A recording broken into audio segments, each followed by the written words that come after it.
Hello, thank you so much for watching Life Ahead here on PBS Fort Wayne. Always glad to have you as in our audience, and we want you to call in with your questions and concerns regarding this topic we have tonight. Of course, Life Ahead is a weekly program with some very vital information for adults of all ages. And the topic tonight is funeral planning, personalization, and modern funeral service. And I think that we will probably get a few calls on this, and I know that there are going to be questions in your mind, some things that you wanted to ask but were afraid to ask at different times. And, you know, funerals and death and things like that, they're inevitable, but we should talk about them and address them, and we're going to talk about how to plan for those so we don't have any last-minute decisions to make down the road. And with me tonight, some special guests in my consideration, some people I actually work with. I've told our audiences when I've done Healthline, another program we do on PBS Fort Wayne as well as here on Life Ahead, that I also work in the funeral profession as I got out of broadcasting full-time about 14 years ago, and I slid into the funeral profession, and I love both of the careers I've been in, and I have a special fondness for the funeral business. And we're going to talk about some very important things, and one of my special guests is Phil Michaeloff. He's a general manager of a very large group of funeral homes in the Fort Wayne area, and Kaelin Branchina, a licensed funeral director who works in several of those locations. And it's great to have you both here, first-time visitors here at Thanks Life for Ahead. having us, Mark. Absolutely, it's great to have you. I want to talk about the traditions and how they've changed, especially over the last 15, 20 years. But I'm going to go back further than that because it's no big deal. I'm going to be approaching the big 7-0 eventually, sooner than I want to. But I've been going to funerals since I was a little kid. And I noticed just recently, I won't say recently, but it's been one of those things that I have noticed over the years, that we no longer have the 2-night visitations, then the service on the third day. When I was a kid, of course, I felt like we were being dragged to the funeral home, and, you know, for those 2 nights, and it'd be 3 or 4 hours for visitation time. And then it pared down to 1 night of visitation and then the service next day. And I've noticed here in the last 14 years or so since I've been in the business, it's gone more into what we call a all-in-one day or a 2-in-1, which is the visitation and the service. And I know that traditions change over the years, but I just wanted to get some input from both of you, and I'll start with you, Phil. How would you attribute those changes? So I think the fact that families tend to be smaller now and are more spread out, and the economic factors to that long of a process, and of course the increase in cremations that we've seen, you know, over the last 10, 15 years have just changed the way services are done now. Yeah, and again, when I was much younger, cremations you very rarely heard about. I mean, it was always the casketed body going into a grave, so we were calling that a traditional funeral. And then we very rarely ever heard about cremation. And then you hear more about it in the last 20 years or so, and I've noticed, and when I first got into this business, as I was talking about in the green room before the show, back even 14 years ago, it was heavier on the traditional burial versus cremations. I would say at the funeral home I was working at that time, it was 70% traditional burial, maybe 30% cremation. What would you say the variables are now? Now we're seeing 50-50, and it's trending higher for cremation. And I know some of the funeral homes that we work for actually do more cremations than they do traditional burials. And that's probably attributed to expense, would you say, or convenience, or maybe a little bit of both? Yeah, both expense and just different philosophies on the way somebody chooses to have their final disposition, whether it carbon footprint, different aspects to it. All right. And I do want to mention, because I was going to mention this at the beginning of the show, but I got off on my little personal tangent talking about my personal funeral experience. But we are taking phone calls on this subject, which is very, very important. Give us a call at 260-969-2720 to ask your questions live on the air or for us to transpose those. Or you can text us. And the two numbers are on the screen. They're two separate numbers. And you can text us and just let us know what question you have, and also from what town you're calling, and also your name, because we'd like to do a traditional shout out to you, and we appreciate you calling and texting tonight. So do that any time in this next 30 minutes. So we're talking about the options. So basically today we have the traditional burial and we have cremations. So if a person has pre-planned their final disposition, and can those wishes be changed after death occurs if those are already pre-written? Absolutely. I think that's something to speak on as a funeral director myself, that we get asked quite often, is that, mom wanted a traditional burial 10 years ago, but closer to the time of her passing, she made mention that she wanted cremation, but she still wanted to have the opportunity to have a visitation and service, but she now wants cremation. So we most certainly can do that. Yeah, and I've actually seen that too, where people had the traditional burial and then they have switched to the cremation. But just because you're cremated doesn't mean that you can't be viewed. Is that correct? Right. So as far as we have what's called a traditional cremation, where it's a ceremonial casket that is utilized for that visitation time and for the service. And then after services are concluded, then the cremation is scheduled at a later date so the family can still have that traditional visitation and service time. Are there any times, and we're going to talk about funerals versus celebrations of life, but are there any times that a body is cremated before the actual celebration of life or funeral service takes place? Absolutely. We do that quite frequently. I know, again, depending on the family's wishes and the next of kin's wishes, a lot of times we'll still go to a church and have the urn present, the loved one there, and be able to have that celebration of life or service still. Okay, and I think that's great. That's a good option. And of course, if they're cremated, you can still have a viewing, which requires embalming. Is that correct? And Phil, I know that the state of Indiana does not have a law about this, about embalming, but I know that certain companies do, and certain funeral homes have policies where if it's going to be a public display of that body, they have to be embalmed. And can you explain why? So a lot of that's just in that process, after someone passes away, the embalming is helping preserve their dignity, so they look their best for a public viewing. But again, it's not a law. Just most funeral homes do require that for a public viewing. And they have a thing within the business called a family or a private viewing moment, and that doesn't necessarily require embalming, does it? That's correct. But it's only for close family members. Correct. So and sometimes, even with cremation, it doesn't even have to be a cremation, but maybe there's a few family members that didn't get to say that final goodbye, and they can come to the funeral home and do that privately, have that moment, and then they can have that celebration of life later or immediately following or something like that, but the body's not present for the full traditional visitation. Okay, so you have the private family moment, and then if they are viewed to the public, if you're going to have a visitation viewing the body, they have to be embalmed. Correct. Okay. Let me ask you this. If a body is not going to need a casket for burial, how do you display a body for a cremation? So kind of circling back to that traditional cremation terminology that we as funeral directors use a lot, there is that ceremonial usage of that casket that is allowing the family to be able to have their loved one embalmed and have that visitation time and then that service, and for that cremation to take place at a later date. Okay, so it would be a temporary casket then? Right, okay. Exactly. Yeah, you certainly wouldn't leave somebody just laying out on a table. No. Now, I did hear there's a funeral home, not in our city, but not too far away, that actually will lay a body to rest in a bed, like an old bed, as if they were sleeping. And that is sometimes requested by families, which I guess if that's what they want.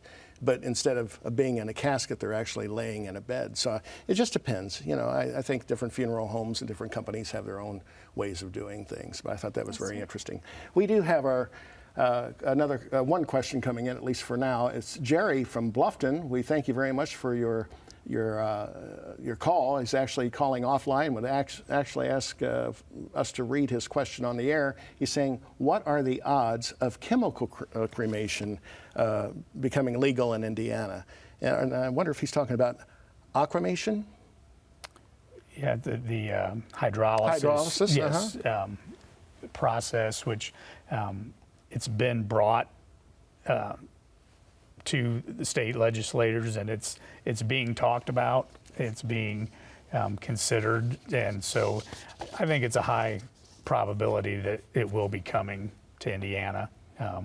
You know, how soon, it's hard to tell, but I think it will be inevitable that it comes here. I know it's popular on the West Coast, and it'll probably come clear over to the East Coast, and that is what is it? The process, you're in a tank, water filled with chemicals that will reduce the tissues, the bones, and so forth down into a liquid form, and then it goes into the water system. So we've got a long way to go with that. I'm sure we're going to have to do a lot more filterization and things like that going on, but that's very interesting. There's also another thing that is coming up. I wasn't necessarily going to bring this up, but since that question came in, it's what is it? It's the natural. It's actually where they human composting. Human composting, yeah. And I'm sure we're very far from that at this moment. It's definitely farther, I think, from being in Indiana, but it is being done in other states, and I know we've been talking to partners in other states on ways of, if somebody really wanted it in Indiana, shipping a body to a state that would allow it, and then bringing the remains back. So there's ways to make it happen, but it'll probably be a while before it's legal in Indiana. Yeah, I don't see it happening overnight, but it could be on the way. Right. And of course, we have to look out for the environmental repercussions as well on anything going on when it comes to that.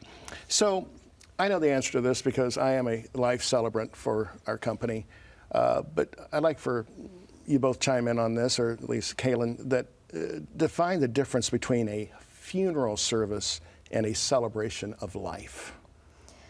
I would have to say that I know Phil and I were speaking about this earlier, that those are one of the same. Again, it's all just that those terminology that the public and families have used. I know celebration of life has become a more commonly used term that is in regards to a funeral service, whereas the funeral service is more, religious based. We're going to a church. That's what most people assume a funeral service is, whereas celebration of life may be at a venue that's specific to their loved one, that they enjoy going to a specific restaurant, and making that celebration of life more about them as a loved one and what their life was like. Right, and when I went through my training to be a celebrant, the whole theme of the thing was no more cookie cutter funerals. In other words, no more fill in the blank and read some Psalms from the Bible, which is fine. And I've done both. I've done religious and non-religious funerals, but each funeral needs to be different because we're talking about an individual, a different individual. And my whole philosophy is it is a celebration of life. You're telling that person's life story. And sometimes you get information written by the deceased before they passed away, things they wanted said in their funeral. That happens from time to time, but most of the information comes from family members and people who are closest to them. When you sit down and have a meeting, days before the funeral service, give us time to get everything together and write something nice. So let's talk about the modern funeral services that we're actually seeing today. What are some of the most common requests of families these days versus maybe a couple of decades ago?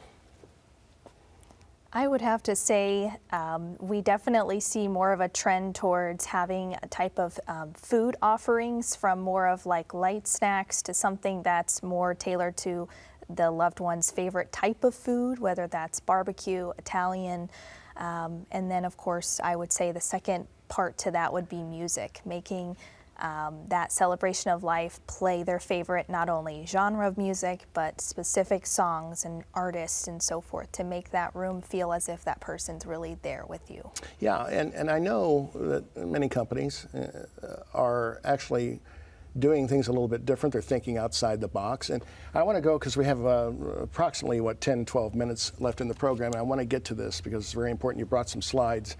But let's go ahead and bring up slide number 1 here, and we're going to talk about this. You were talking about the food and the options, and this looks like maybe some lighter fare. And I have seen people do full-blown barbecues and chicken dinners and things like that. So, I mean, that's entirely up to the family. Of course, if they come in, if this funeral's not pre-planned, they'll have options to choose from. When it comes to the pre-planning, which we might be able to talk about before the end of the program, those things are usually requested and organized by the predeceased at that time. So let's go to the next slide. This is what some various options, and I can see some other food options there. And it looks like you have... And the event space as well. Event space, yeah. The catering room, or the event space, as I think they more commonly call it. Plenty of tables and chairs, and look, we've got the place settings, and whoever caters this event, and we have a list of caterers who take care of the business, I'm sure, that you can choose the fare, the type of food, how fancy you want to go. And you can see that we've got different colored napkins there, and it looks like a very colorful celebration of life or funeral. Let's go to the next slide. And these are, what are these called? I call these memory tables. Okay. That's what we use when we speak about it regarding for an at-need arrangement, funeral arrangement. We talk about this is a nice option for, especially with a cremation service or a burial service. We tell families bring in as many mementos, frame pictures, anything that personalizes your loved one to make that room feel like them. Please utilize that, and that's something we use a lot. And I noticed that in the middle of that taller table, that must be an urn. So this is for a cremation service, okay? And that's very nice. And does the family, we've got to talk about this in just a second, but does the family actually organize or design the way things are set up, or is that mainly the funeral director and the funeral assistants? It boils down to, a lot of times I tell the families that I'm here to help in any way. Some families will come in an hour before their private time and actually take the time to meet with me. We pick out kind of just the color scheme they're looking at and just add in some of those details that they want, where some families say, Kaelin, we want you to handle all of that, and I'm more than happy to do that. Okay, so. Yeah. Funeral directors work very hard, and a lot of them are very detail-oriented, and I know it's appreciated by the families. Let's go back to that motorcycle slide. Phil, fill us in on what this is. So this is Harley Davidson coach, basically, trike, and we've been using it the last couple years, and it's becoming more and more popular with bike enthusiasts and want to have their final ride, and usually accompanied by a few bikes with it, and loud and thundering down the road, and it's a great way to say farewell. It turns a lot of heads, too. In fact, we featured that in the July 4th parade. Correct. And people loved it. They said, that's how I want to go, And you don't even have to be a motorcyclist or a biker in order to have that. So I love that. Let's go to the next slide. Now, this looks like it's an outdoor venue, and this looks like it's probably in the back of one of your funeral homes. But are services actually conducted here? They can be. It's just, that's the idea. It's a flexible, warm, inviting space, indoor, outdoor, whether it be a meal outside if the weather's nice, or it is connected to a chapel so families can go in and out as they're wanted, or it can just be a space to get away to and have some quiet reflection. Oh, that's great. That's a nice amenity. Next slide, please. And now we're talking about, of course, another exterior outdoor amenity that you have, and obviously the chairs, and it's all dolled up. It's nicely decorated. And anything else you'd like to say about this? This one for me, I think, is something I'd like to highlight is obviously this loved one absolutely loved golf. This Oh, was yes. at a different venue, not one of our funeral homes, but this was really tailored to that person's interest, and I think that spoke volume to the family, and of course anyone that attended that service. People realized how much personalization we really can do. Do we have another slide after this, or that's it? Personalization of a funeral, does that help people? I mean, when you have certain events, let me give you an example. I did one just recently. A lady loved butterflies. I was able to order and get them delivered overnight some butterflies that actually they were refrigerator magnets, or they had little sticky things on them that you can stick them almost anywhere. People love those, and they took them with them. And that was something to remember the deceased by. So that's just one example that I've done. But things like that, doesn't that help people remember that service, that funeral service or celebration of life a little bit better? Absolutely. I would think so. And that was the whole goal for me, to actually do that, because if they see that person in that butterfly, that was all, they could stick it anywhere they'd like. But it was a nice touch, and the family certainly appreciated it. So things like that. I've seen people give away candy bars. We had I know that there was a lady who died at the age of 100.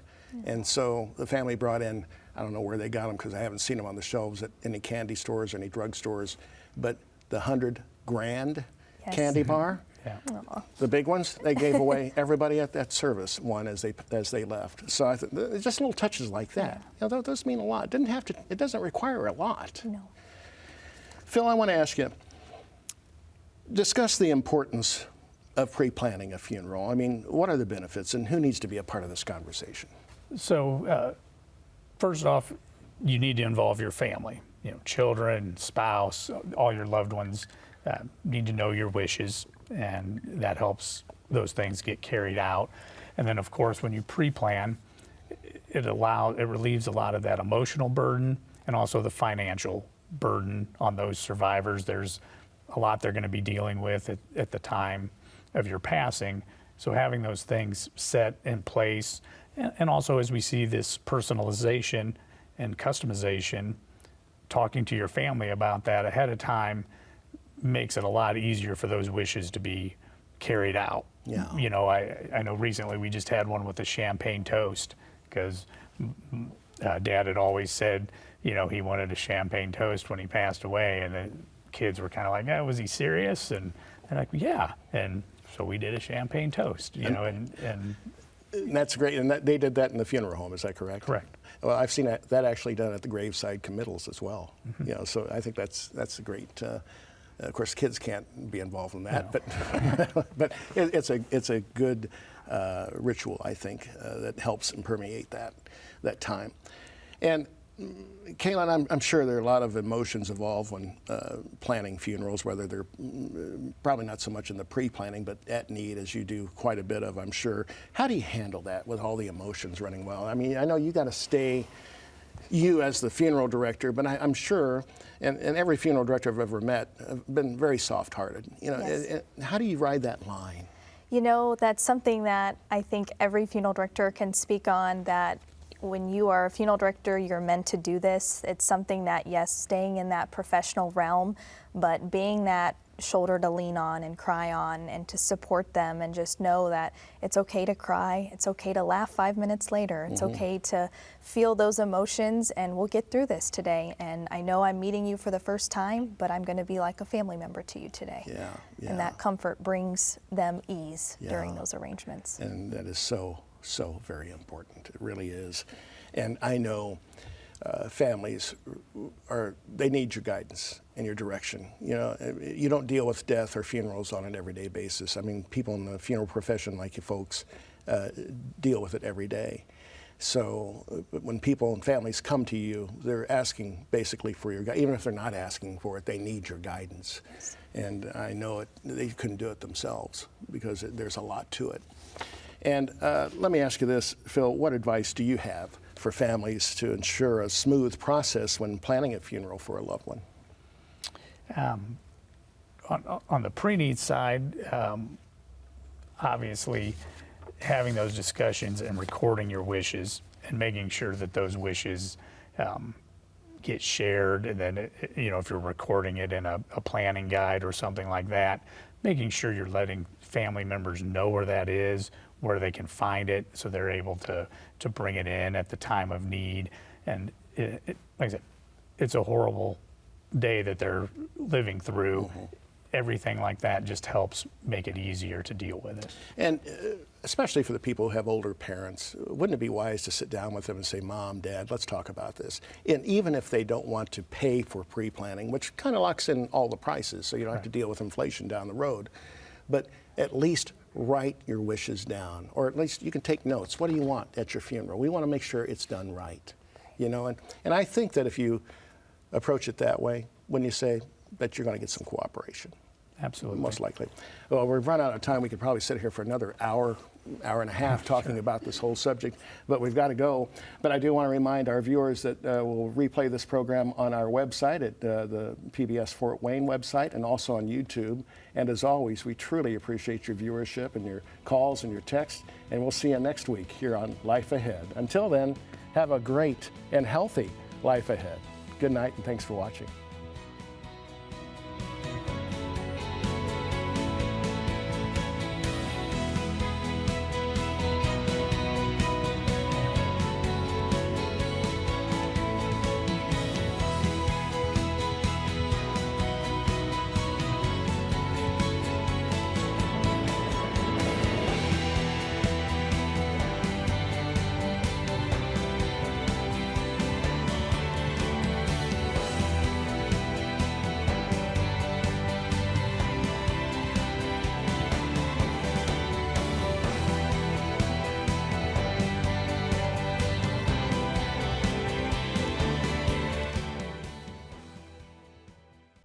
The preceding program on PBS Fort Wayne is made possible in part by Support comes from D.O. McComb & Sons, serving Fort Wayne families since 1925 with funeral, cremation, and pre-planning services, providing guidance through times of remembrance.